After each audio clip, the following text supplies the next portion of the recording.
এটা কি আপনারা পারবেন? পারলে করে ফেলুন এবং আনসার জানিয়ে যান কমেন্টে।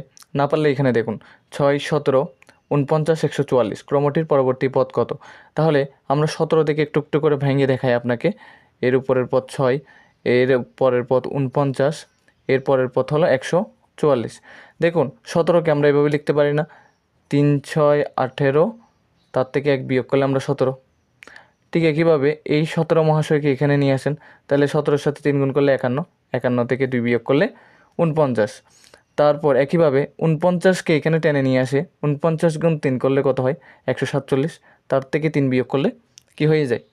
আমাদের 144 পেয়ে যায়। তাহলে এর পরবর্তী পদটা কত হবে? খুব সোজা, এই পদ মহাশয়কে এখানে নিয়ে আসেন 144, তাহলে গুণ 3 দেন, যেহেতু প্রত্যেকটা 3 3 করে বাড়তেছে, তাহলে গুণ 3 দেন। যেহেতু এখানে 1, 2, 3 মানে ধারাবাহিকভাবে 1 1 করে বাড়তেছে, তাহলে বিয়োগ দিয়ে 4 লিখে দেন, তাহলে আপনাদের আনসার বের হয়ে যাবে। তাহলে এবার এটা গুণ করেন, 144 গুণ 3 করলে 150-র সাথে 3 গুণ করলে হয় 450, 6 6 6 করে 18 কম, তার মানে হয় 432, তার থেকে 4 বিয়োগ করে দেন, তাহলে 428 হবে আমাদের আনসার।